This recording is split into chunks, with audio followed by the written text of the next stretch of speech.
what does the word gutsy mean to you? For me, gutsy is going inward. You're listening to the Gutsy Podcast, where we talk about all things real, raw, and ridiculous about running a business authentically. Whether you need an inspirational pick-me-up or a swift kick in the mental ass, the Gutsy Podcast is your bi-weekly guide to getting out of your head and back into action. I'm Laura Ora, branding and mindset coach for female entrepreneurs, CEO of Works & Co., and your host on this journey through entrepreneurship. It's time to fuel your gutsy.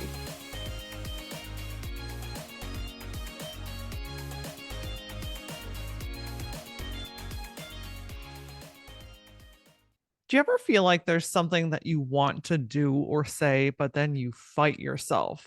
You judge your thoughts and you end up going with the flow, even if it's not your flow.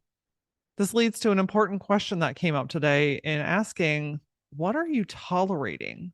What are you going against within yourself? Today, we're talking with business coach Maria Tan about embracing your natural self, setting boundaries to honor that version of you, and building wealth by fully embracing her. Known as the business coach for misfits and the creator of the Manifest and Multiply Money Map, Maria empowers nonconformists across the globe to embrace the magic of running your own business and create success tailored to their lifestyles. Before coaching online, she was a cross-cultural business and communications consultant who worked with executives from all over the world and has coached over 1,000 professionals. She's been seen in Forbes, Entrepreneur, Huffington Post, Elephant Journal, Pick the Brain, and Addicted to Success, and was the only Asian woman featured in The Money Code and How to Crack It, a book that debuted at number 14 on Amazon US. Maria's 1,000+ clients range from side hustlers to new entrepreneurs to seasoned entrepreneurs. Before we chat with Maria, this is your friendly reminder that the next Mindfuckery workshop starts next week on Monday through Friday, 7 to 8 p.m. Eastern Standard Time. And registration for said class closes this Friday. You know, after the last group session, one of the things that stood out to me the most from one of the participants was when she said, "I can't believe how easy this was. I was really making things complicated. I was doing a lot of overthinking, and this simplified the shit out of everything." And I think that that's such a testament, because when we're making changes in our life or in our business, it's very easy to go into the bigness, how big things are, how hard things are, how many steps there are, how am I going to do all this? I need all the details. And before we know it, we've talked ourselves out of things. It's in settings like in the Mindfuckery workshop where we get to pull things back and look at things through the truth lens, and to have unwavering support by other people that are doing very similar things. I know that getting out of your own way and making changes in your life is not always the easiest thing to do, but it's fucking possible. And when you're surrounded by like-minded women, when you're given the tools and the resources to be able to make the shifts on your own, and you're held accountable with some tough love, but unwavering support, my friend, that combination is where straight magic can happen. So if there's something in this that is nudging you, if you've been considering it, take this as your sign that it's time to invest in you. It's time to start actually living the way that you want. Registration is open through this Friday. You can go to lauraora.com, click on the big banner at the top of the page, and I'm going to see you very soon. Maria, welcome to the Gutsy Podcast. Thank you for having me. I'm really excited to be here. Absolutely. Look, when I saw the business coach for Misfits, I was like, done, sign her up, get her scheduled. Let's talk about this. So I love this whole concept. Tell me a little bit about your entrepreneurial journey and what has led you to where you are today. So my entrepreneurial journey is quite long, actually. I started doing business at the age of 6. I come from a family of entrepreneurs. So the business side is not that special, I'd say. I think the more special side is the misfitness. Because I started doing business young, I think I was of course, it's a different experience. And when I said I was doing business, I'm not just doing lemonade stand, right? Like it's I was importing products, I was supplying local confectionery items. So it's really like a mini business. And back then, it's not as um regulated as, and compliance wasn't like now, right? I remember I was even a member of Herbalife, one of the first MLMs in Asia. And I remember signing up and not putting the year of my birthday because it's against the rule to sign up if you're under 18, right? So I was there. So kind of like the entrepreneurship world has been in my blood, has been my experience. So that part is not unique. What's unique is, and I want to talk about why I specialize with misfits. So before coaching, I was already a consultant. I was already doing entrepreneurship, and I was focused on B2B. Then in my mid, like maybe 21, 22, 23, I remember walking down the street and I had this hunger, like really, like, it's like you didn't eat for a long time and that hunger just consumed me. So I went in a French restaurant, ordered the biggest steak that I could, that's on the menu, one bottle of red wine. I finished everything and I was still hungry. I was so hungry. Like, so it started me into that space of what is missing, because it seems like, you're eating something and it's just going down.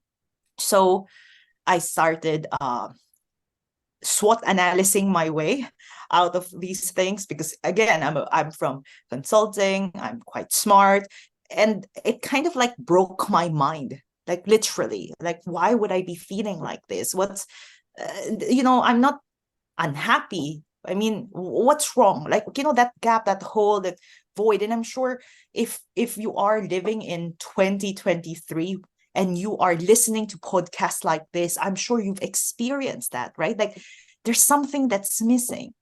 So I started asking for help. So somehow I started looking for trying to really get an answer. I'm a problem solver, so I need a solution. Then one day I remember I felt so disappointed. I felt so sad because I still couldn't find why. I asked my mom. My mom is baby boomers baby boomers generation. She's the type that just follows what everybody does, and I'm Asian, so of course there's a lot of culture there. There's a lot of generation, but she's the type of person that's content with what the world handed her. So I asked her, what is life? So basically, you go to school, after school, you make money. But I've made money since I was a student, before I went to grade school. So what else? What else is there for me? You know what she said? She said, what else do you want?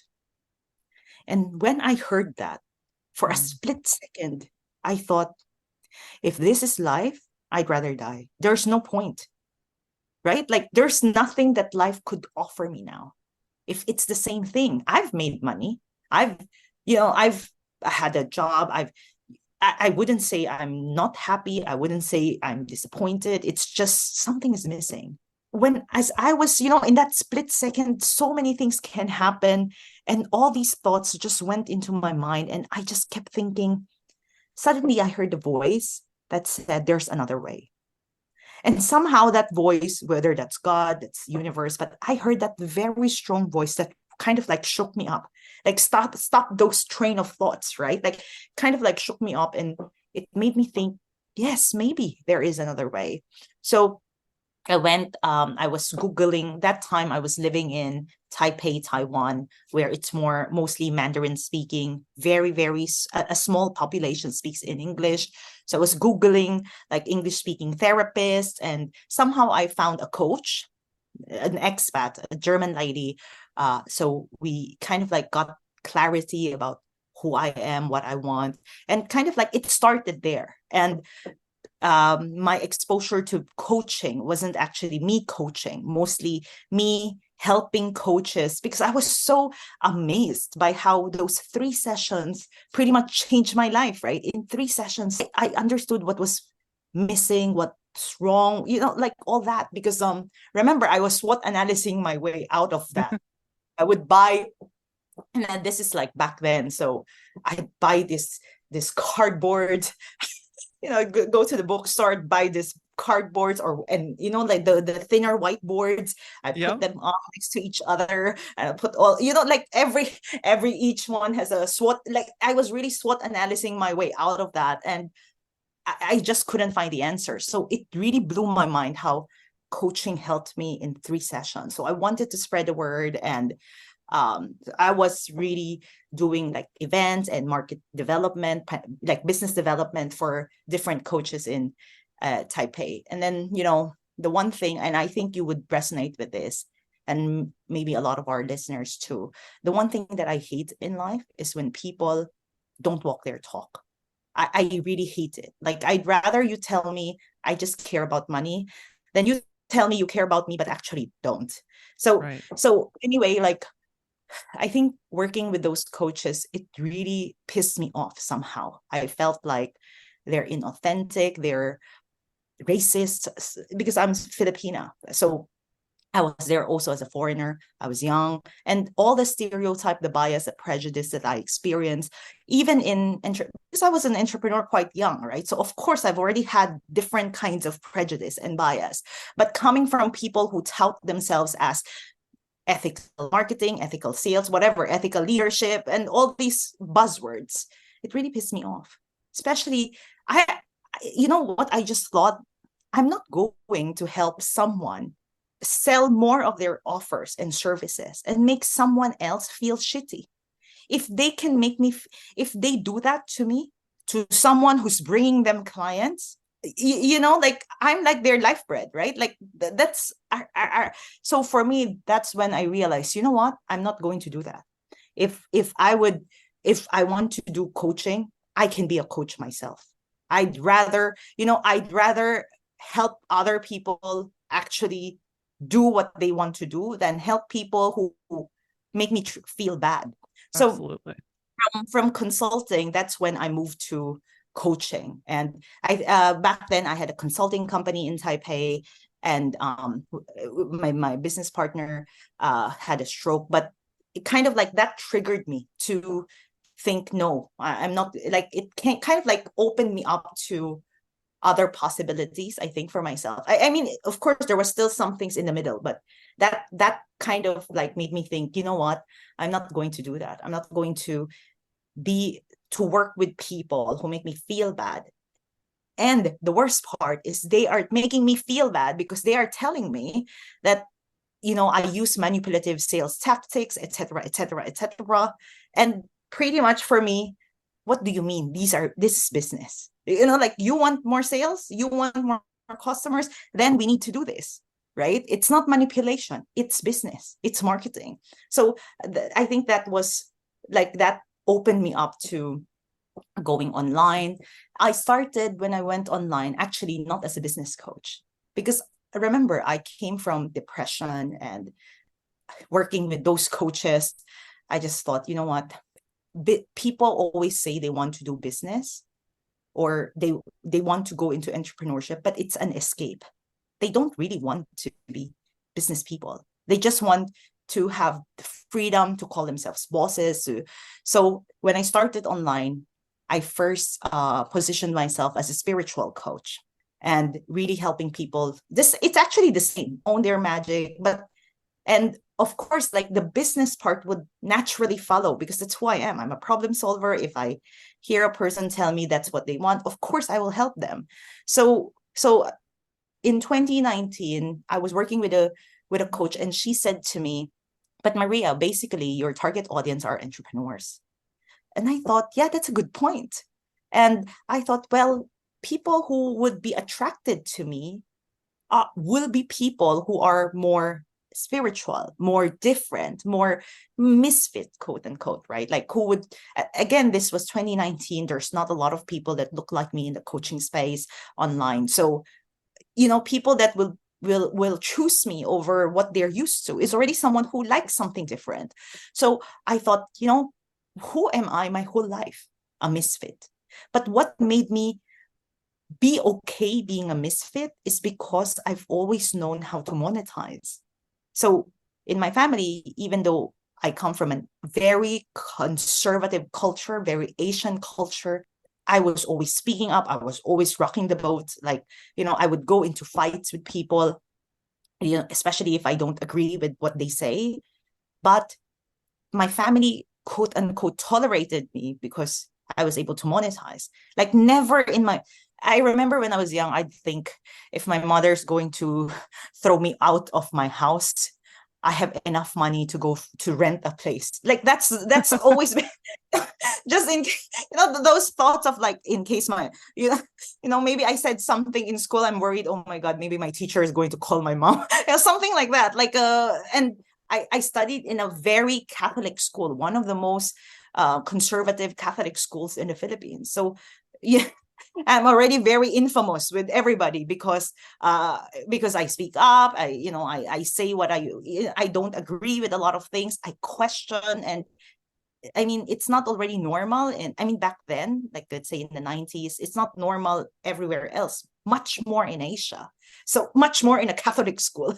So, I mean, everybody knew me because I was sales, right? So everybody buys from me, my teachers, my classmates' parents, like everybody was my customer to some extent. But I think I became infamous because of me giving my opinion. And it just so happened took I think I had a position like a student official, something like this. So my word mattered more than if I were not in that in the public office, in the student public office. So go fast forwarding to 2019. I just thought, you know what? If people like me, who's always felt the underdogs, who've always felt as though they didn't fit in, if I can just help them see that, yes, they have something different to offer, but more than that, that yes, they can be sustainable. Like they can be who they are because I've lived that life, right? I can be who I am without worry. Like I said, without worrying about my mother throwing me out of my house at I don't know, when I was 11 or 12. I never worried about that because I always have money to rent my own place. Like that's always my thinking. Oh my God, if my mother got angry and she threw me out or something like this, right? Or if I don't know, if my friends would want to go somewhere and my mother said no, it's okay, I have money to pay my own way, something like that. But it gave me the freedom because money may not buy you happiness. It buys you options. It gives you options. It gives you that freedom to say no, that freedom to say, fuck you, I will do this, right? Like that I feel like people have underestimated how knowing how to monetize can give you that freedom. It's not just about being your own boss. It's not just about, you know, um, getting a six-figure or buying a Chanel bag. It is about you saying no to people pleasing more than buying the things, having a disposable income. It's you saying no to situations that make you feel bad. It's you saying no to, I don't know, a boss that treats you like shit. It's you saying no to clients that don't respect you. It's you saying no to, let's say, a spouse that don't treat you well. It's you giving you that opportunity to walk away. So that is what drove me. That's really, like, today, that's like my guiding force, because I think the reason why the world is so divided, even though we're so connected online, is because we are not tolerant of difference. Yes, there's a lot of words, right? There's neuro, there's ADHD, there's whatever spectrum. We have many words. There's unicorn, there's many words to describe different people. But I think that, that safe space to fully accept or even respect. We don't even need to accept, just respect someone different from you, showing up in their full light without criticizing, without gaslighting, without saying, oh, you can, but don't be too much, too extra, too light. that is what the world needs right now, because we need to hear each other more. We need to see each other more. I couldn't agree more. What an incredible journey you've been on. And, one of the things that really stood out to the most to me is how you can't always strategize your way through something. And Yes. that, and that while strategy and planning, yes, is a very important piece, when we're really learning who we are and stepping into a new version of ourselves, or allowing the version that's kind of been contained within us, or a big changes among us, or whatever this kind of shift that's happening, or this higher calling that's happening, sitting down and forcing that out on a piece of paper is is It doesn't not work. is not the way. Right? There Yes, will be yes. a time and a place where you'll need to then put the ideas to paper, but first it's really about going inward and honoring, like, what more do I want? Right? What do Mm. I want in this life? What is missing from my life and my business and my career, from my friendships, from my spouse? Like, what is it that I am seeking to fulfill me? And I think that that's where I'm going to conjoin our words, the gutsy misfit of us really can step up and say, hey, this is what we want. If we quiet ourselves, we sit still long enough to feel into that and to daydream about that, the answer will come forward. But we don't stop long enough to feel it. Right? We're on to the Oh, next thing.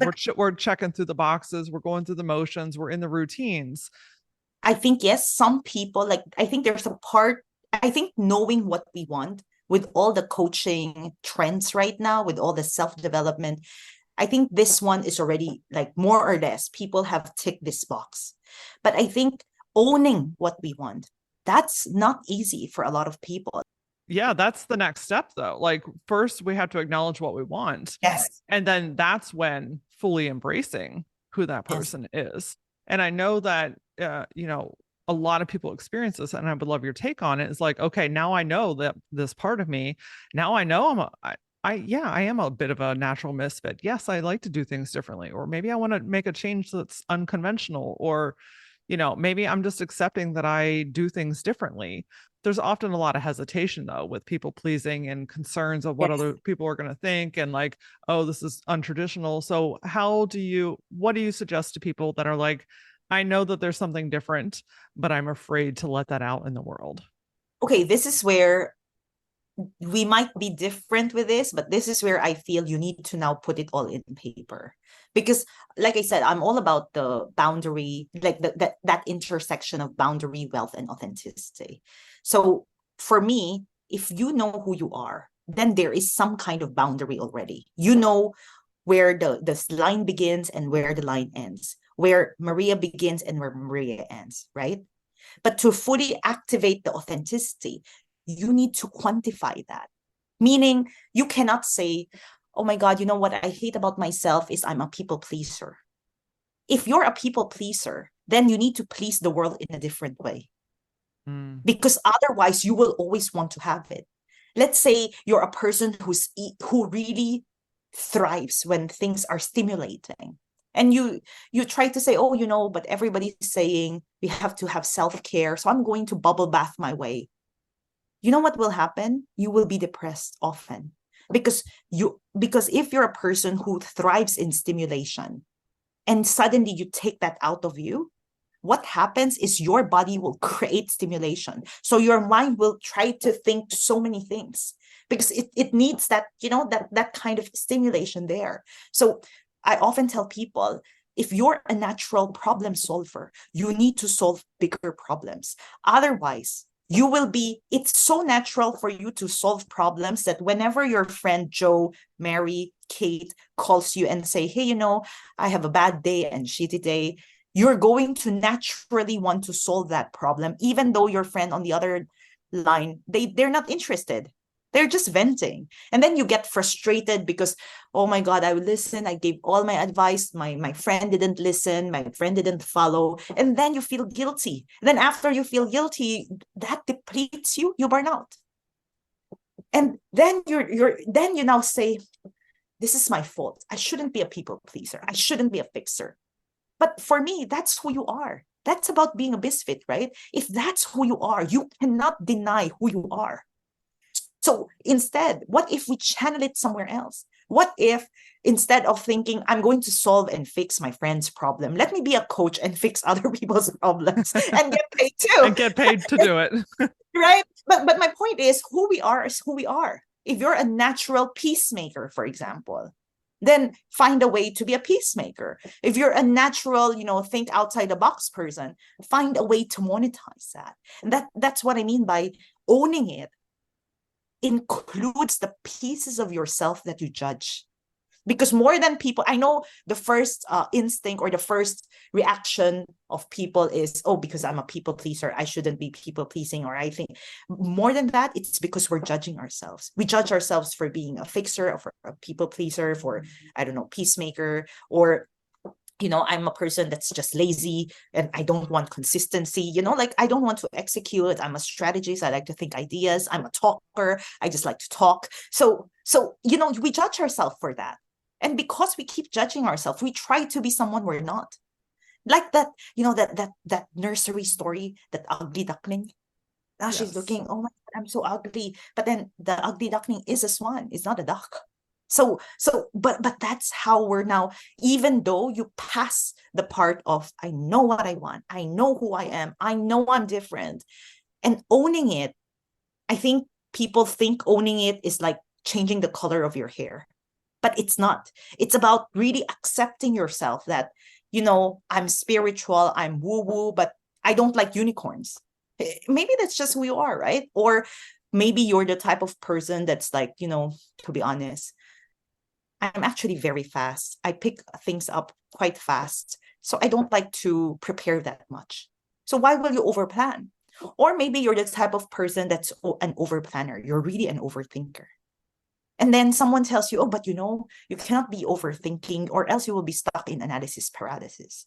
Then hate on yourself because you're thinking, oh my God, why am I such an overthinker? I shouldn't be an overthinker, blah, blah, blah. But that's who you are. So what if we can channel that, right? Like we can channel that in ways that, again, make you money too. that don't give you the space to make more problems for yourself. Because if that's who you are, that's who you are. It will always, your body will want to create that. I love that. If you're a problem solver, solve bigger problems, right? Like this I think that this is such an eye-opening conversation because we're often like, oh, we notice the difference or the challenge or the thing, right? And then we immediately want to go into the micro stuff, right? How do I change this? How do I fix this? Yes, How do I get rid of this? But what I'm hearing you're saying is like, what if we just take that and amplify the shit out of it? yes. But because that's your difference, right? Yeah. You know you're Yeah. different. And then you kind of like, the world is so cruel to us. And yet you will hate on you for being you, right? Like Yeah. the point here is not about knowing who we are. It's about really unconditionally accepting, shamelessly saying, this is just who I am. Sometimes I have conversations with my clients and they feel bad because they're in a relationship and they feel misunderstood. And oftentimes whenever I listen to their stories, I often ask them, did you actually say what you want to your partner? I said no, but he should know. I said no, he doesn't know, because the reason why he's attracted to you is because you're different. That's why he's also different, especially, let's say, within different cultures. So if you're attracting people that are different, a misfit will not attract people who are not misfits one way or another. It's just a matter of degree, like how misfit a person is. So when you're attracting people like that, you are fascinating for them. But do not forget, because we are in a relationship, or there is always something missing that the other person wants. So for you, you're a person that thinks ahead, or thinks for the person, or empathize.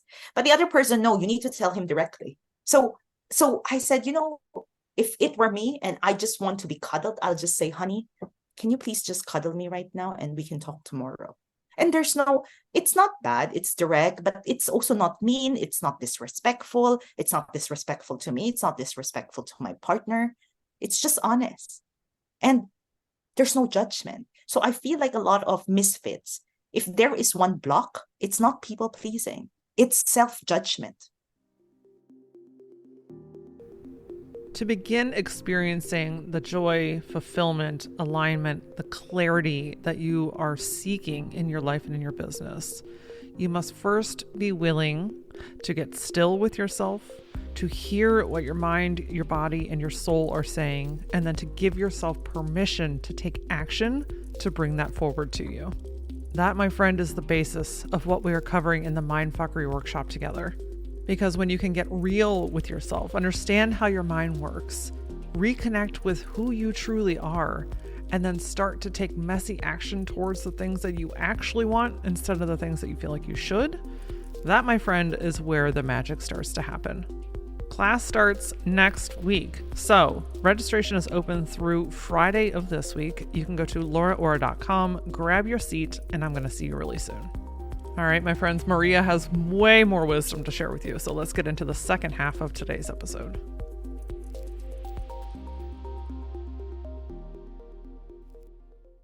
Self-judgment. So how do we start to release that self-judgment? How do we start to embrace our fullest, most authentic self? I'd say the most practical way is to start focusing on what you eat. Okay. All right. Tell me Okay. about this. So Not what I was expecting, but I'm intrigued. Yes. But what I mean is this. How often do you eat out in a restaurant and maybe what you ordered you didn't like? Hmm. Not Yep. 100%. So what do you do? So most people, either one, say, oh my God, this is so expensive. But they continue eating, right? This is so expensive. The meat is tough. The steak I ate before was better, blah, blah, blah. But they still continue eating that. Second, maybe they will return. Maybe they will make a big fuss and then they will walk out. They're angry. Very few people will do it like I do. Either I will return, I'll ask them to change. If they say no, I'll say, it's okay. I'll just order another one. It's okay. If they want to charge me, fine, I ordered it. So I will not make a big fuss out of that. You know why? This food is a very daily thing. It's a very basic thing. Imagine how many things you are tolerating in life. Mm-hmm. Just observe. Because how often do we really stop and think, or do we stop and really listen to what we're saying? We're saying, oh my God, my steak is so tough. But then I'm eating it. So how many things are you still eating? Like how many things are you just consuming? Because I don't know, it's a habit, it's a knee-jerk reaction, it's maybe people pleasing, I don't know. But for me, that's judging too. You're judging yourself now for not liking the steak. Because if you didn't really judge yourself, if you accepted, yes, I really don't like it, you will not eat that. You will just stop. And then you're thinking, oh, but I spent the money. So then you're again judging yourself. I spent the money. I'm not stupid. I'm not, again, that's another judgment, right? If the restaurant doesn't agree to change it, then again, there's another judgment. Oh my God, what do they think I am? Who do they think I am? Whatever, right? We're thinking what other people think, but actually, no, we're not accepting our judgment. We're criticizing, we're making ourselves wrong. That's why we get angry. But if you're right, you will not get angry, you will not get stressed. That's what I mean by we need to really listen to difference. When I listen to someone different from me, I don't want to change her mind. I just want to listen to her idea.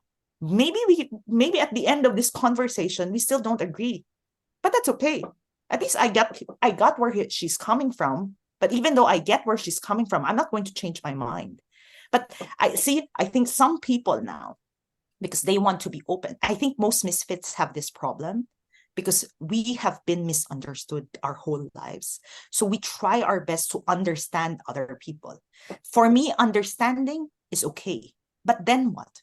You cannot change your opinion just because you want to understand the other person. No is no. It doesn't become yes just because, I don't know, she had a shitty life and her mother was bad to her, her father was bad to her, right? Like there has to be a line. And that's what I mean by boundary, authenticity, and wealth. Because true wealth, true abundance happens when there is no lack. There's no feeling of I messed up. There's no feeling of, that judgment of, I feel so less than, I feel so unworthy, I feel so ashamed of being me or having my own thoughts or having my own idea. And that way you can make kind of like you can really focus on, I want to grow my business. Okay, here's how I will grow my business. I want to do this. Yes. I want to be the best singer in the world. Okay. Because there is no more kind of like we want to surrender and we want to go with the flow. But going with the flow, surrendering, it doesn't only mean letting go of control or letting go of thoughts. It also means we have to accept that today is a rainy day. That's it, right? That's going Yes. with the flow. Today is a rainy day. Today is a sunny day. Even though it's a sunny day, the sun is too hot, I still need to go to the park. that's surrendering. Surrendering is not everything is smooth. It's Mm, it's being non-judgmental. It's being unapologetic about who we are, what we want, what's happening right now. And despite it all, we cannot be wrong. Meaning you cannot make yourself wrong just because someone doesn't agree with you. absolutely. Oh my gosh. You're a rock star in the finest of words. Cause you spin it in a different direction, which I think is helpful for anyone listening, but particularly the misfits that are listening, which I'm guessing is most of you, that we've been so trained to look at everything through one lens, Yes. right? And this conversation is really challenging that and opening up to say, like, hey, the reason it's not working that way is because it's not for you. If we release that need to conform and we start to embrace and to accept and to release the judgment that we are not something that we're not, and that goes for any human being, right? Yes. Like we all are who we are, and the more that we embrace that and take action from that and plan with that, that's where the abundance flies Yes. wide open. That's where the happiness doors fling wide open, right? Is that what your experience is? Like, is that where things Yes. you really start to see things unlocking for your clients? Exactly. So let's put it in a tangible now in a business setup because this is actually a business podcast. So in a business setup, let's say for me, I know I'm stimulated. I love stimulation. So because I love stimulation, I always have a team. Even when I started, I always had an assistant, even as a consulting, because I like that feeling of banter. I don't like the feeling of being isolated by myself. That's just not me. Like, I love talking. I love, like I mean, there's a part of me that's private that likes to be by myself. But Sure. there's a big part of me that likes to be with people. So again, I cannot take that away from me, right? By Absolutely. now saying, oh, but Maria, you're just starting, so you shouldn't. I mean, I've always had staff from like even when I was young, even when I was like quote unquote baby. But for me, that's who I am. I'm the type of person that to a restaurant and say, you know, I'm not happy with my dish. Is it okay if you make it this way? That's normal for me. And actually, restaurants love it. Nobody has told me, because again, I'm not there disrupting them. I'm just being Right. honest and say, oh, I really don't like this. And you know what? Most people are people pleasers too. So they will really want to please you. But you need to really say, why not? If I'm not happy with my steak, please, I don't want any sauce. I just want it grilled well, seasoned a little bit. That's it. I'm fine. Make it rare. And they will come back. They'd be more than happy to change my full steak.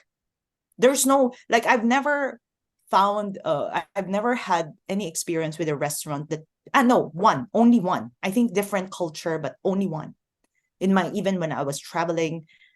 And most of the time it's like maybe they're just so surprised someone said something that they didn't know what to do.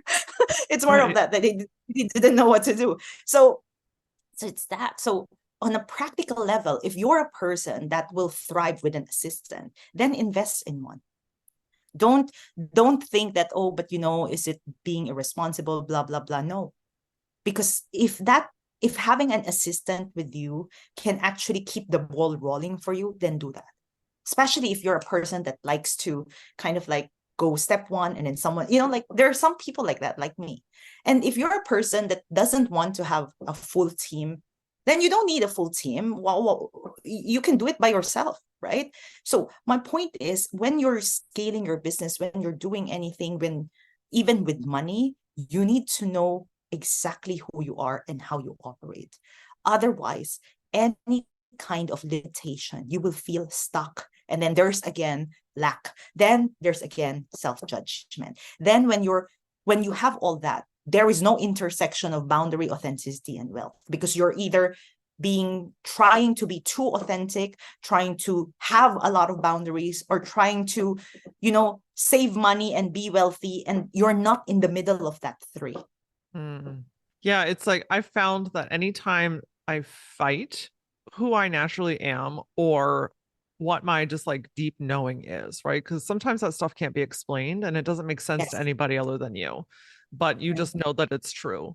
Anytime that I fight that or go against that is when end up Fail. creating a I end up creating a mess. Yeah, something falls apart, I drop the ball, it's a pain in the ass every step of the way, right? Like it pushes back at you, right?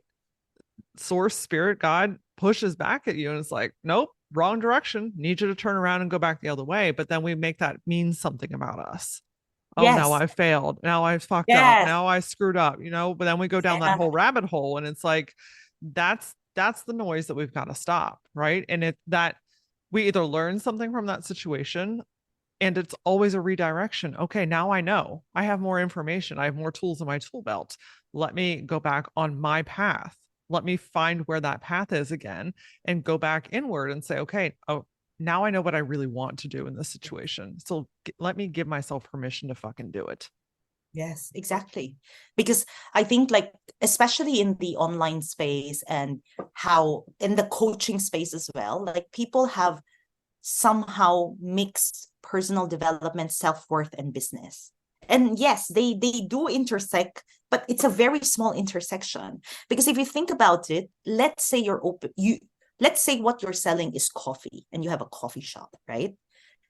If the table that got delivered to you is wrong, you're not going to close your shop just because your table is wrong, right? Right.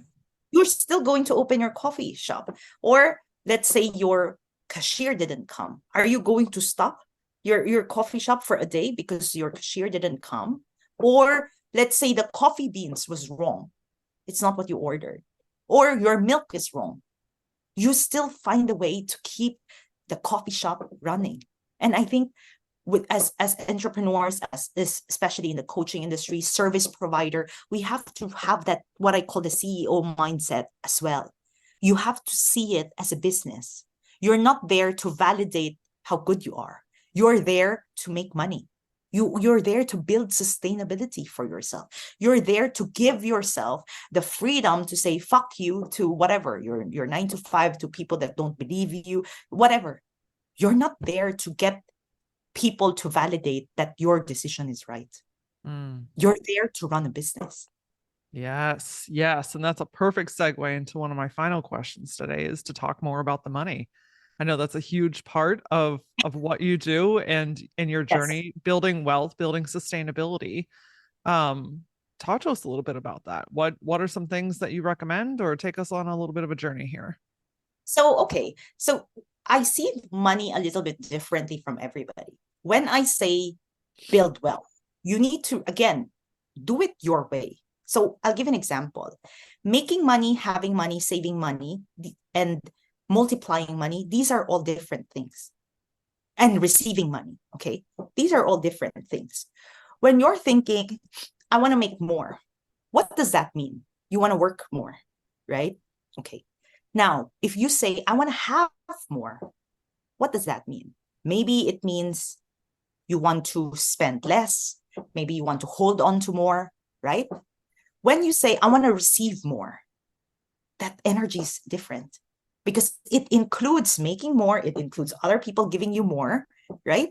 It's a different energy. So when you look at money, you have to really understand what is it that you really want about money. More often than not, people tell me, oh, Maria, but I can't seem to save money. I can't. And again, we need to work with who you are. If you're a person that needs purpose for every single thing, then gives purpose to your money.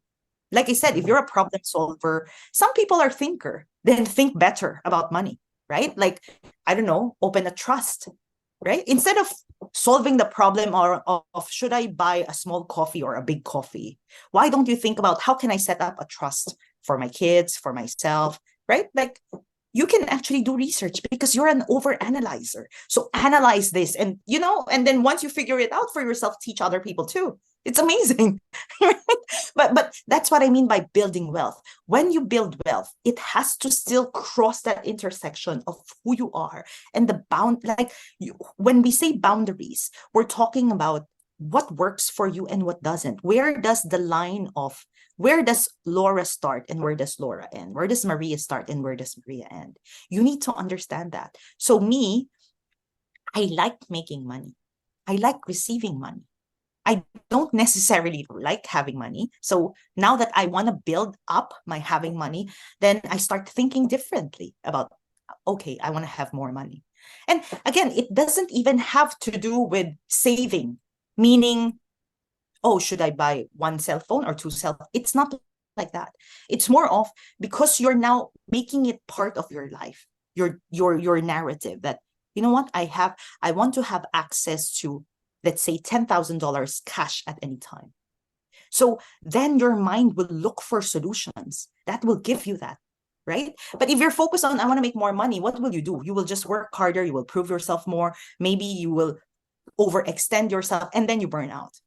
So with money, I think actually when people tell me about money, more or less, I can tell you how they approach their life as a whole. Because money is so tangible, like food. Food is so day to day, right? So how a person orders food, how a person, accept or rejects a food given to her tells me so much about their life. Much more with money. When they talk about money, when they tell me their problems about money, around money, how they spend, how they think, how they save, it already tells me a lot because money is the most tangible thing, the most tangible thing that we think of on a day to day. When you wake up and you're thinking, I want coffee, that involves money. It's more present in our life than sex, than anything else. Money is there because everything now needs money, right? Everything, it involves money. So the more comfortable you are talking about it, the more comfortable you are saying, no, but I don't want that steak, right? The more comfortable you are saying, but going out with friends, I'm not comfortable splitting the bill. The more that comfortable you are just owning that part of you, you will see your money becoming more because you're not going to buy things that you are peer pressured into. A lot Wow. of times when people buy things, they buy replacement. They think, oh, but it's so expensive. I don't know, this pen, for example. Okay, but this purple pen it's so expensive, right? Then we judge ourselves because we're thinking but how much is so expensive? Maybe $30. It's not even $300, right? Maybe $30. But it's really just so expensive, and they will think so long about the $30 pen. But then let's say in the office, someone's passed them the basket, I don't know, someone's birthday, and let's share, and you just put in the $30, right? Mm. That's fast. Again, you were peer. I don't know if you like it. If you like, great. If not, then don't be peer pressured into it. So what I'm saying is why money is so critical in that intersection, in that living a life where you can have that freedom to say no to people pleasing. That is important because that is part of our everyday. That is part of how we interact. That is part of how we think other people will judge us. That is part of how we put ourselves first or others. That is part of how we judge ourselves too. So the more healthy your relationship with money is, the better everything will become. Because now you're grounded in who you are. You're not going to think too much about the purple pen because the only thing you can think of is, I want the purple pen. Maybe I cannot afford it now. That's fine. I will come back when I can afford it. But if I buy a replacement purple pen, and maybe if I'm talking about not a necessity, okay, not a desire, If I buy a replacement purple pen, I can guarantee you I will feel bad, really bad. I will just think, why didn't I, this is really a sign that I need to make more money. And then again, you think make more, not receive more, not have more, not keep more, not make money work for me better. You're just thinking, I really need, and life is so unfair. Things are so expensive. I need to make more. And if you keep thinking I need to make more, again, the narrative, it will be present in your even instinctive reaction because it's part of your reality. What does the narrative of receiving more sound like to you? Okay. If you let's do this test, right? Just close your eyes. I mean, for those listening, okay. Just imagine you have received more money or just receive money in your to-do list every day. Now imagine ticking off that receive money every day on your to-do list. What does that look like? Maybe someone paid for your coffee. Maybe you got a raise. Maybe you found money on the street. Maybe you got a cashback.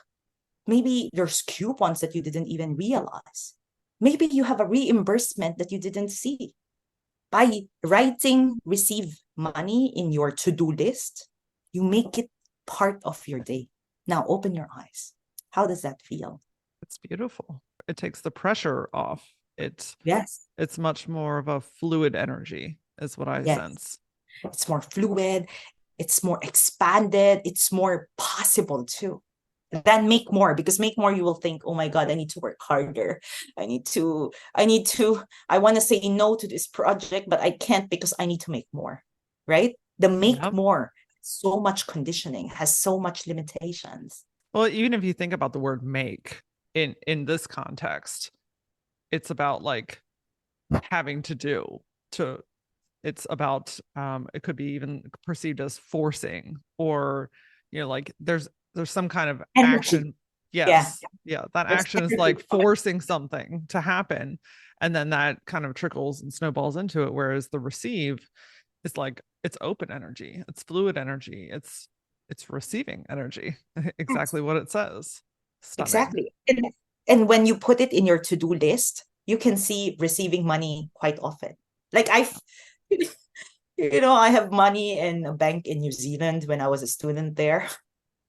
They wrote to me to say, "Oh, you forgot your money here." I forgot, really forgot. But because it's kind of like it's part of my to-do list, eventually it will take root because you Mm, look at your to-do list quite often, right? Everybody yes. tells you not to have a to-do list, but we like that. People are like that. We like some kind of list. So if you put it part of that, even if it hasn't happened yet, it will start taking roots in your mind. You need to put that every single day. And so your mind will try to find a way to receive money, your reality, and that changes everything. It sure does. And when we multiply all of these things together, setting those boundaries, embracing who you truly are as a misfit, as a human being, and you shift the narrative around money to receive instead of to make, endless possibilities, my friend. Endless Yeah. possibilities. Yes, that space of just abundance and flow and surrendering It and truly, just be free. yeah, that's what I get this like, right? Like it's a big relief of peace, of stillness, of presence, of joy. I think so much of what everyone, most people are on a journey to find is really right in front of us and absolutely inside of us. And so much of it comes down to decisions and having the misfit gutsy to say yes to them. Yes, yes, yes. I love that. Yeah. And it's really in the simplest things, like in just changing the word, in not eating the food that you don't want. Like those are very, very simple. Deleting the app that you don't really like. We know what to do. We just don't do it.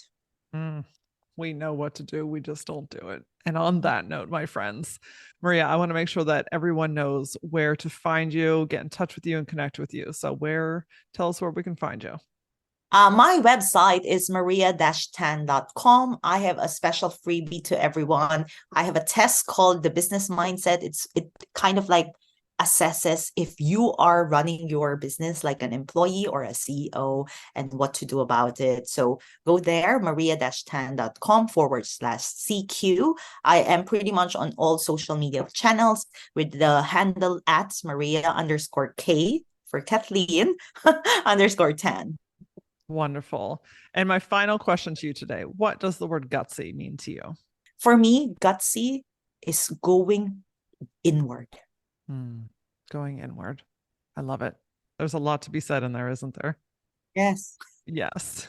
Maria, thank you so much for sharing your time and your wisdom today. Your shift in lives. You're helping people to embrace who they are. And I appreciate you sharing the space with me today. Thank you so much for having me.